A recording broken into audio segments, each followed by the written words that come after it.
You know that feeling? The clock hits 5 p.m. or maybe, your last Slack message is sent. You physically leave the building or maybe just close your laptop lid. But the work, the tension, that endless list of what ifs and should haves, it doesn't stay put. Yep. It hides with you, follows you into the kitchen, and insists on replaying in your mind just as you're trying to finally relax. That inability to truly switch off, that feeling of buzzing with the day's demands. We've all been there, right? Oh, absolutely. It's the modern bind, isn't it? Our physical location changes, but the mental weight, it can feel stubbornly anchored. Yeah. The pressures, the interpersonal dynamics, the sheer volume of tasks, they just have a way of clinging to our minds long after the formal workday, concludes. Absolutely. And that stickiness is exactly what we're diving into today. We've gone through a whole collection of insights, everything from clinical research and established health guides to incredibly candid personal accounts and shared experiences. Our focus, uncovering how we can effectively unwind and truly after a demanding workday. And our mission in this deep dive is really to explore this whole range of perspectives, looking at strategies that touch on our physical state, our mental landscape, our emotional responses, and even, the environments we inhabit. Right. We want to pull out the and hopefully discover some surprising insights that offer maybe a fresh way of approaching this very common challenge. It's about giving tools to become well-informed on building that crucial boundary. So consider this your guide to understanding the why and letting go, drawing from a wealth of different experiences and expert views. Let's unpack how this work stress manages to follow us home in the first place. Yeah, it's quite subtle sometimes, isn't it? We don't always notice it happening until we're deep into the evening, still mentally wrestling with the day. And it often starts the normal workday ends. Think about the commute home. It should be this this transition zone where you can decompress and switch gears. But for so many of us, especially if you're stuck in traffic or dealing with packed public transport, that quicker. Totally.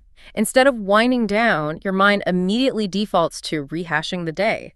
You're awkward conversation, worrying about the email you didn't send, or stressing about the looming deadline tomorrow. It's like your brain is determined to give you a director's cut of everything that went wrong or is still unresolved. Yeah. And the sources we looked at are clear. This doesn't keep the stress alive. It can actually magnify it. Right. Magnify. You can arrive home feeling more tense, more stressed than you did walking out the office door. It's a genuine missed opportunity to downshift. And that magnified stress doesn't just walk through your front door. It immediately starts impacting your personal life. A classic example is venting to loved ones. It feels necessary, right? Yeah. You need to unload. Totally understandable. It's a go-to way to process things for many people. But when your precious quality time with your partner, your family, your friends becomes primarily about dissecting work frustrations, well, the job is essentially stealing time from your personal life. Good way to put it. You're sacrificing moments that could be filled with genuine connection, shared laughter, or just simple, peaceful relationship. One point highlighted in the sources is a seemingly simple truth. The less time you spend complaining about work, the more time you have available for things that actually bring you joy. Easy to say. Much harder to practice consistently. Yeah. And it's not always about the big picture problems either. Some smaller irritations that are the stickiest, like ruminating about difficult coworkers. Oh, definitely. The offhand comment, the perceived slight, the frustration with someone's incompetence. Your brain just fixates. Precisely. Spending mental energy dwelling on stress caused by colleagues can truly deplete the joy from your personal life. Constantly replaying interactions or even just having them occupy headspace keeps that stress loop running outside of work hours. It uses up mental resources that should be focused on your well-being, your relationship, work interests. And then there's the inability to just stop working, especially if you have a demanding job or if you work remotely and the lines are, super blurred. That problem-solving part of your brain just struggles to switch off. You might find yourself troubleshooting work issues while you're making dinner or trying to watch. If your work is truly a passion, a calling, thinking about work problems might genuinely feel stimulating or even enjoyable sometimes. That's fair. Sure. But it crosses a line when it leads to stress and rumination, actively interfering with your ability to relax, be present, actually to sleep. Sleep. Sleep difficulties were a recurring theme across the sources as a major consequence of not unwinding. Huge one. Your mind is stuck on repeat, going over conversations, imagining alternative scenarios, and you just can't enough to fall asleep or stay asleep. And this inability to disconnect and truly unwind creates a ripple effect. Higher overall stress levels day to day, increasing the risk of burnout down the road, and a noticeable decline in overall happiness and life satisfaction. If work stress is constantly present, it touches everything. And if anything is familiar, the sources offer a crucial perspective. You are absolutely not alone in this struggle. Not at all. Bringing work stress home is incredibly common in our culture. This isn't about blaming yourself for not being able to switch off perfectly. It's about acknowledging that this is a challenge many face and shifting the focus to actively learning and practicing ways to let it go. So, if the problem is work stress following us, the path forward, according to our sources, involves creating an intentional separation, a deliberate transition zone. It's about that mental and physical boundary. That's it. And one of the first strategies highlighted is about setting the even leave work, tying up loose ends. That feels counterintuitive, right? Like, shouldn't I just sprint for the exit the second I can? Right. Yeah, but it's less about finishing everything and more about preparing so you don't carry the worry home. Creating a short, focused to-do list for the next incredibly effective. Okay. It gives you a clear starting point for your return, but more importantly, it helps your brain feel like the current day's tasks are acknowledged and completed for now. You've kind of downloaded the worries onto a list for future you to handle. Okay. So it's a way of telling your brain, okay, this is we can park it until tomorrow, like giving it permission. Precisely, permission. And for those prone to having unsolved problems cling to their minds, one source suggests brain dump. The brain dump. Yeah. Just writing down the problem, maybe outlining potential solutions, or even just acknowledging the complexity on paper can help your mind feel permission to set it aside until the next workday. It's a physical act that supports mental release. Your brain that explicit permission to disengage. Okay, I like that. And once you've done that, the next step is often to actively mark the transition from work space to personal space. Yeah. This is where post-work rituals come into play. Rituals. They're incredibly powerful psychological tools. Just like a bedtime routine signals it's time to sleep, a post-work ritual signals to your body and mind that the work phase is over, transition and relax. Makes sense. With practice, it can become almost automatic. What kind of rituals are we talking about? Does it need to be elaborate, like a whole ceremony? No. The sources emphasize that simplicity is key, as long as it's consistent. It could be something as small as taking a deep, cleansing breath as you step out the door or close your laptop. Okay. Shaking out your limbs, feeling the physical release of tension. One act mentioned was mentally visualizing yourself, leaving burdens at the door or the threshold of your home. I like that visual, consciously shedding the weight. Yes. Or it could involve a simple positive reframing. Taking a moment to mentally list one or two things you're looking forward to in the evening. Or something as straightforward as sending a quick text to a loved one as you leave work to immediately focus towards your personal connections. So it's about intentionally creating a cue that signals the shift and finding what feels authentic and effective key, then making it a regular habit. Absolutely. That commute we discussed as a stress magnifier. Yeah. The sources suggest reframing it as an opportunity for this transition. Turning it into productive unwind time instead of just torture. Exactly. I range from listening to audiobooks, choosing fiction to escape into a different world, or nonfiction if you prefer using that time for learning or personal growth, to simply listening to music. Music, as we know, is a powerful and accessible stress reliever. A good audiobook on the drive home can be a game changer, totally pulling my mind out of the day's loop. It's an effective mental distraction with a positive outcome. Another technique mentioned is practicing gratitude during the commute. Gratitude, while stuck in traffic. Well, yeah, many things you're grateful for. This conscious shift in perspective moves your mind away from dwelling on work stresses and can prepare you to enter your home in a more positive, appreciative state, ready to engage with your loved ones. Arriving home in a better mood, I can see that. A related and increasingly important step in this transition is consciously unplugging. As soon as you can. God, this feels almost necessary in our constantly connected world. It really does. Our eyes and brains are just barraged by screens all day. The sources highlight the genuine need for an actionable tip was simply putting your phone on airplane mode for a set period after work. Ooh, bold move. but effective, I bet. It immediately stops the influx of emails, notifications, and that, temptation to check work messages. Yeah. Precisely. While a full digital detox has broader benefits, which we'll touch on later, the immediate gain here is reducing the distractions that can pull you back into work mode and allowing your mind to begin its down process without constant interruption. Okay, so we've talked about setting boundaries, creating rituals, using the commute. What about the activities you engage in once you're actually home? The sources provided a wealth of ideas, starting with physical and sensory release. Yes, these are techniques that use your body and senses to help shed the accumulated stress. Simple breathing exercises are a fundamental one mentioned. It always comes up, doesn't it? Yeah. But does taking really do that much? Is it overhyped? Well, the explain that calming breathing techniques are incredibly effective, not just as a quick fix in the moment, but especially when practiced regularly. Ah, regularly. Yes, they take just a few minutes, can be done literally anywhere, making them a highly effective tool for resetting your nervous system. They're a direct way to influence your body's stress response. How do you get the most out of them? Like, what's the proper way? Pretty straightforward. Find a comfortable position standing, sitting with your back supported, or lying down. Loosen any clothing that feels tight or restrictive. Okay. If lying down, let your arms rest slightly away from your body, palms up, legs straight, or maybe knees bent.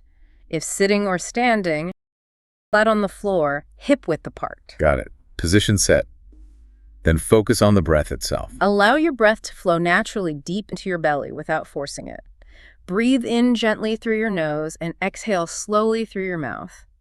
The key is gentle, regular breathing. People find it helpful to count steadily, perhaps from 1 to 5, on both the inhale and the exhale to regulate the pace. But don't worry if you can't reach 5 initially, just find a comfortable rhythm and focus on the sensation of the breath.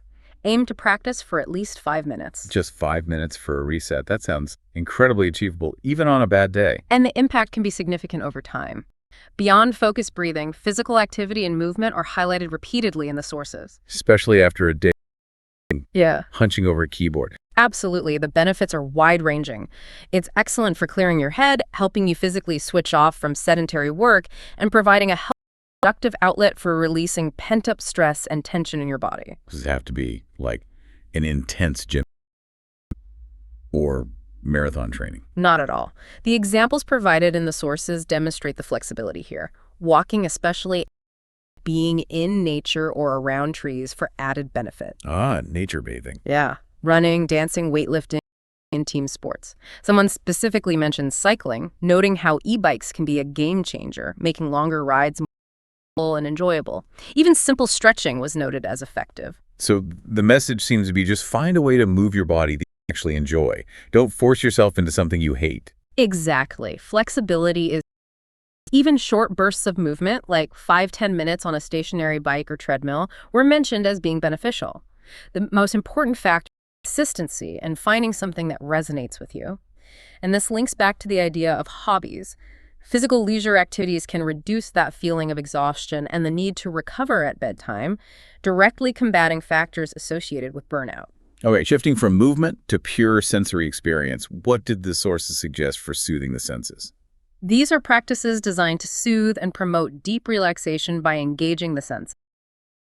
A classic example that came up was taking a hot bath or shower. Ah, the ultimate decompressor for many. Can't beat it sometimes. Right. One source painted this lovely picture of a luxurious experience, lighting a candle, adding Epsom salts or a bath bomb, even adding fresh eucalyptus to the shower for aromatherapy. Apparently you can find that at most grocery stores. Really? Eucalyptus in the shower? Yeah. Interesting. Yeah. Setting mood lighting, listening to calming music or a podcast, or even reading. Having fluffy, clean towels and a comfortable robe and slippers ready. It's about consciously engaging your 5 senses in a way that feels natural and Creating a complete sensory cocoon to just wash the day away. I like it. precisely. Other sensory experiences mentioned included using a sauna or spending time in a pool, whether after a workout or as a standalone relaxation activity. And as we noted for the commute, simply listening to music at home is a simple yet powerful stress reliever. And pets. Pets came up as a huge one, right? Unsurprisingly, the simple, uncomplicated joy of interacting with pets, petting a cat or dog, playing with a rabbit, how they seem to know when you need comfort and how their presence just brightens your mood. There was even a very specific, heartwarming anecdote about the de-stressing power of, wait for it, kissing a cat's belly. Uh-huh. Okay, that's very specific, but it illustrates how these small can have a surprisingly big impact. Whatever provides that sense of peace. Gardening or just puttering around in your yard was another activity as being calming and connecting you with nature. The sources reassure that you don't need to have a green thumb to start. Easy plants like basil are apparently a great entry point. I've attempted basil. Maybe the key is just, remembering to water it. Huh, give it another shot.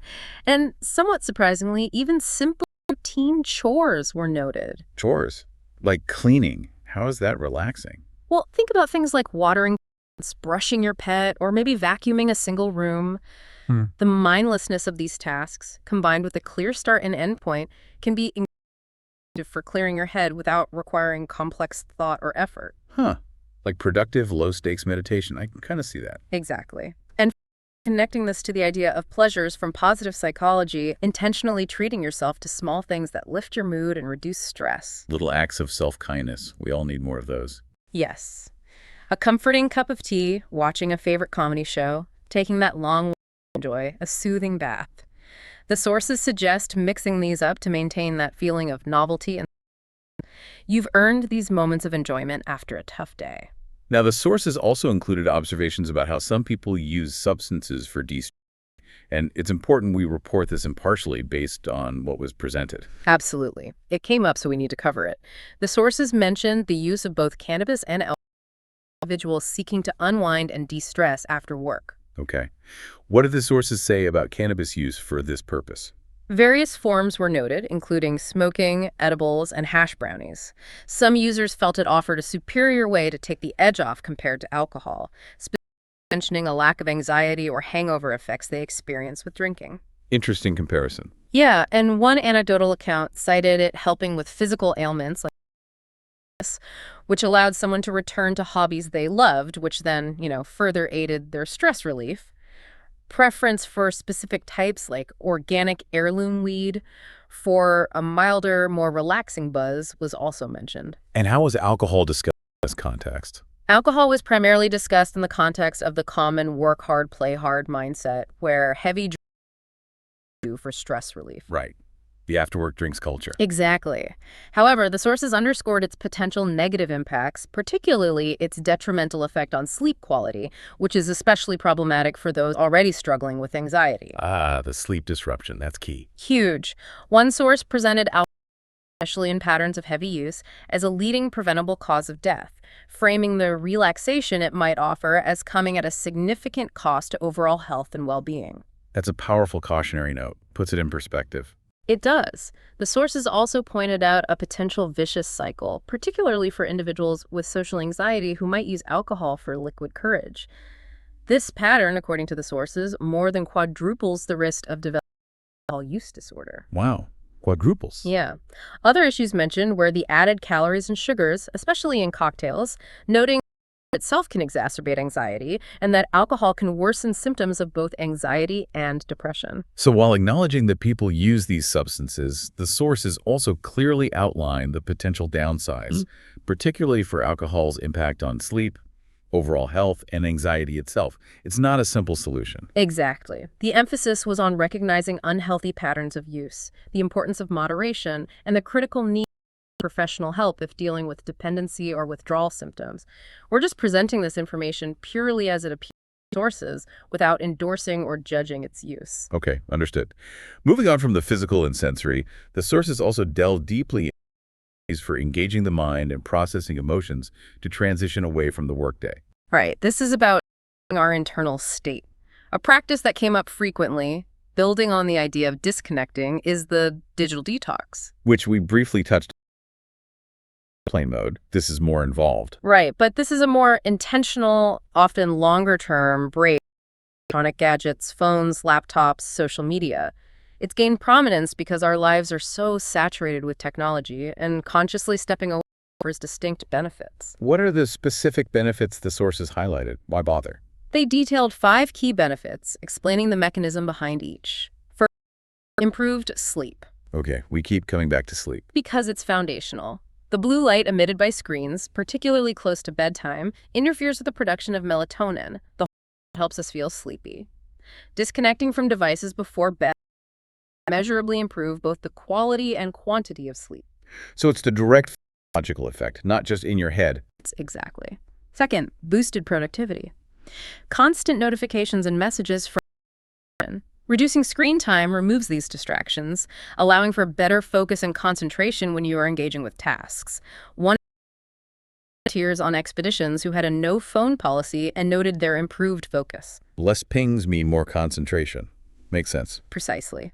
Third, reduced stress and anxiety. Excessive screen time is linked to higher levels of stress, anxiety, and even melancholy. Giving your mind a break allows it to quiet and function more effectively, reducing phenomena like FOMO, the fear of missing out, and the stress of constant social comparison online. Less time scrolling through carefully curated lives, less feeling like you're not doing enough or your life isn't good enough. It helps break that cycle. Better physical health. Reducing sedentary time in front of screens can alleviate physical issues like eye strain, headaches, and poor posture. It also encourages more physical activity, which has downstream benefits for cardiovascular health and reducing the risk of chronic diseases. You're more likely to get up and move if you're not glued to a screen. Simple as that. That's the idea. And fifth, stronger relationships. Putting devices away creates space for face-to-face interactions, which are fundamental for building and maintaining strong connections. It helps you avoid being physically present but mentally absent from your screen. We've all seen that or Yep. done it. And encourages more meaningful, present conversations with the people you care about. These benefits make a compelling case for unplugging. But how do you actually do it in a world where tech is, well, everywhere and necessary? Yeah, it's tough. The sort of practical strategies, setting clear boundaries is crucial. Decide when and how you'll use technology. This might mean no phones at the dinner table, setting timers for social media, or designating certain times as phone-free, like the first hour you're home. Okay, boundaries. Find alternative activities. Swap screen time for something else you enjoy, like reading a physical book, cooking, gardening, or going for a walk without your phone. Having alternatives makes the transition easier. That's key. You need something else to fill the space productively or enjoyably, not just sit there twitching for your phone. Right. Utilize apps and built-in functions. Many phones and computers have features that allow you to track usage, set limits, block distracting websites, or time where apps are inaccessible. Use the tools available. Okay. Create accountability. Tell a friend or family member about your intention to detox, or find online communities focused on digital well-being for support. And finally, start small. Don't try to go cold turkey immediately. If you're highly connected. Begin by turning off non-essential notifications, designating short, tech-free 30 minutes, and gradually increase your tolerance for being disconnected. Baby steps. Those are concrete steps people can implement.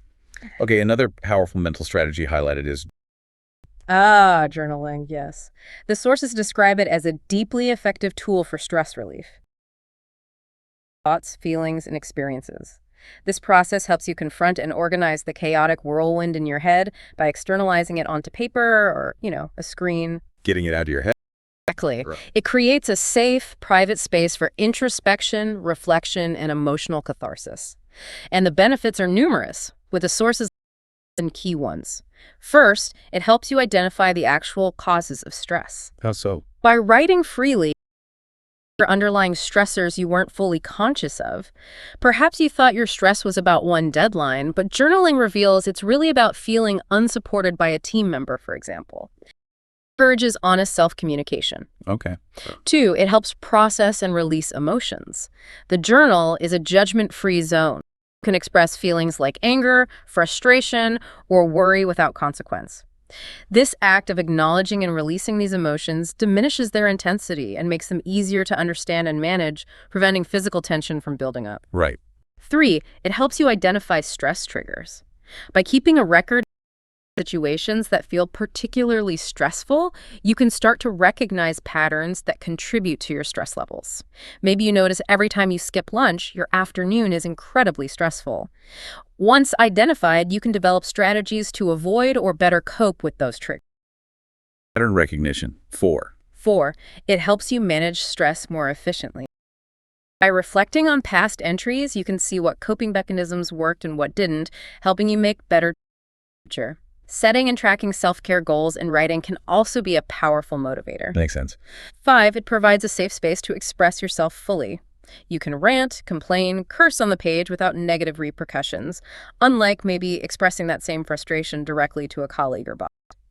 After the initial venting, you can then think more constructively about how to address the stressors. Get it out, then think clearly. 6. 6. It understanding. Journaling offers a unique opportunity to examine what you're feeling and why, connecting with yourself on a deeper level and gaining insight into your own reactions and motivations. And number 7? And 7, it allows for practicing positive self-talk. You can use your journal to review your successes, no matter how small, building confidence and ability to cope. Writing positive affirmations or using prompts focused on self-esteem can boost positive feelings and counteract negative thought patterns. Wow, that's a lot of benefits from just writing stuff down. And the sources mention that you don't have to stare at a blank page. Prompts can help get you started. Yes, exactly. Journal prompts are questions or statements designed to inspire writing and guide your exploration, especially where to start or want to delve into a specific area. Like what kind of prompts? Oh, the sources gave examples of the types of prompts you might use. Things like, I feel stress in my body right now, or what's one small step I can take tomorrow?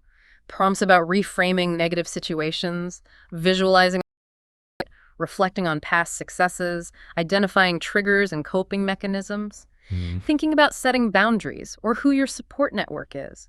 Prompts focused on positive affirmations or self-compassion, exploring your history with stress. Prompts can provide significant insight into your current reactions and how you might change them. Those sound like they could unlock some real insights.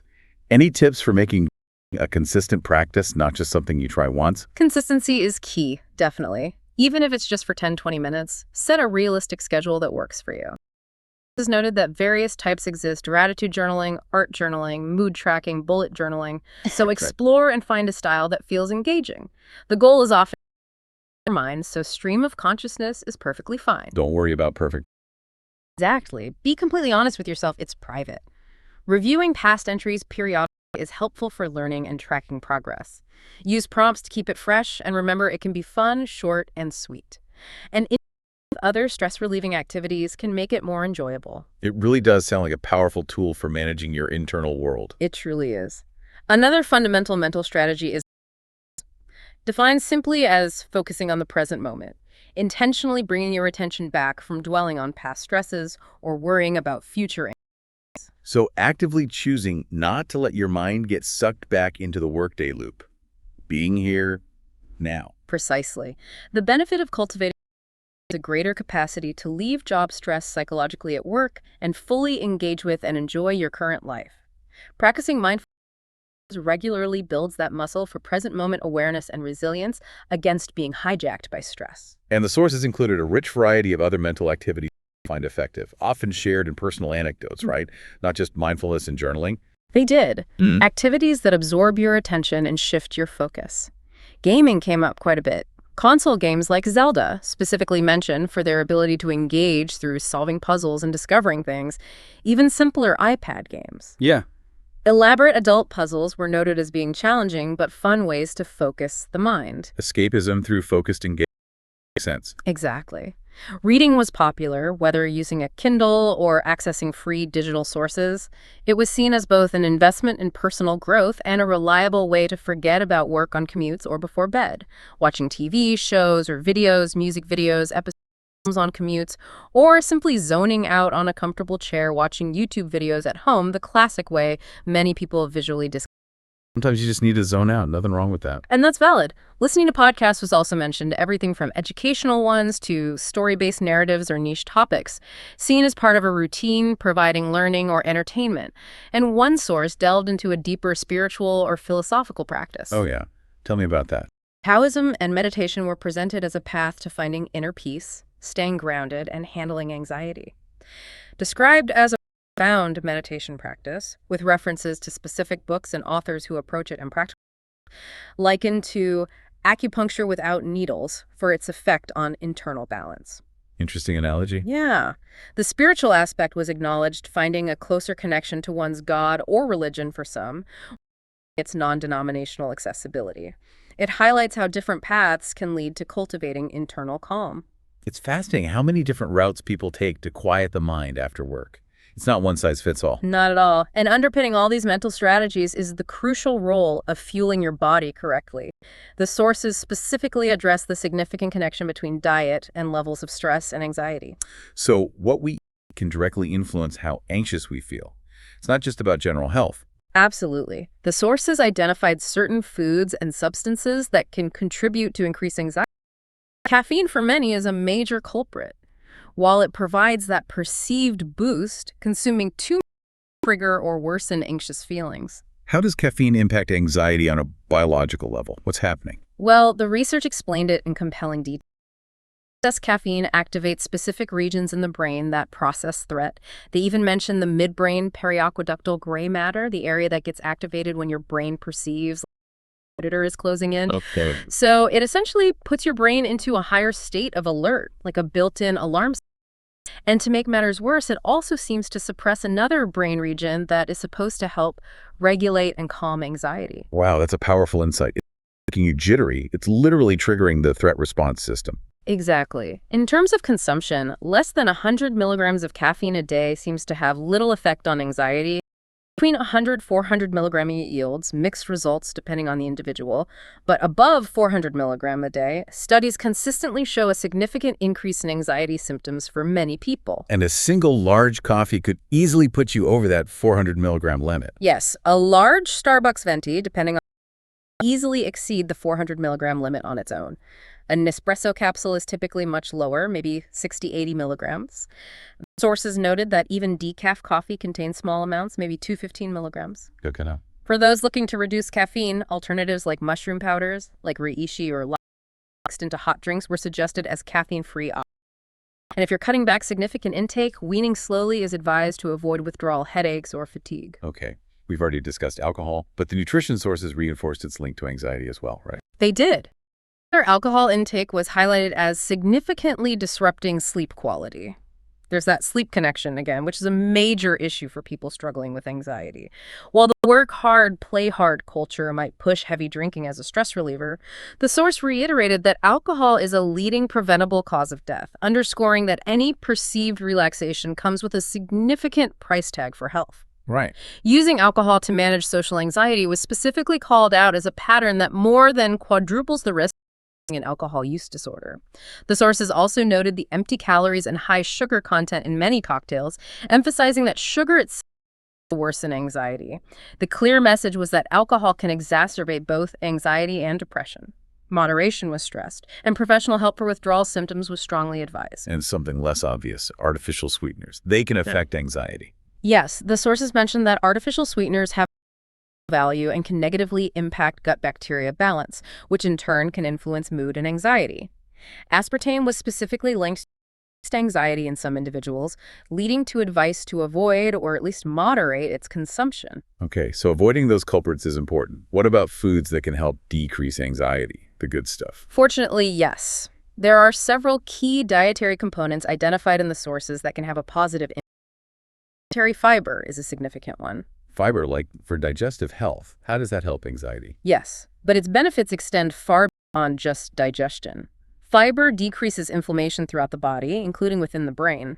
Evidence from the sources indicates that anxiety often have elevated levels of inflammation, impacting areas like the amygdala, which plays a role in processing anxiety.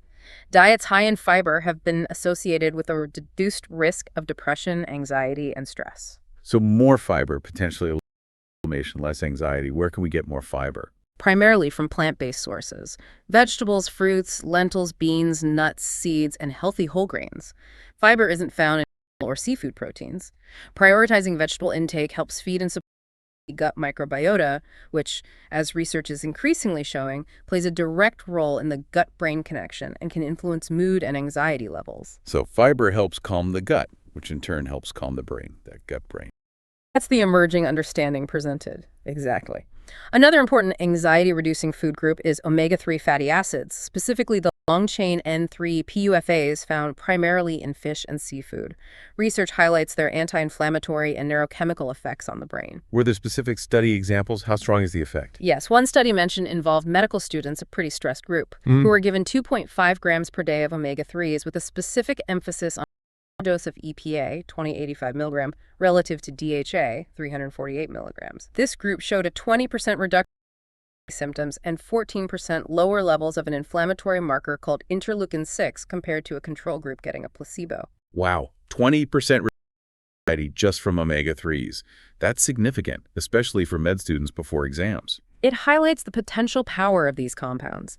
Good include fatty fish and seafood. Plant-based options like algae, sea vegetables, chia seeds, and flax seeds, threes, though the body converts the type found in plants, ALA, into EPA and DHA less efficiently than getting them directly from fish. Okay, good to know. What else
choice will you make today to consciously claim that time back and genuinely leave work stress at the door?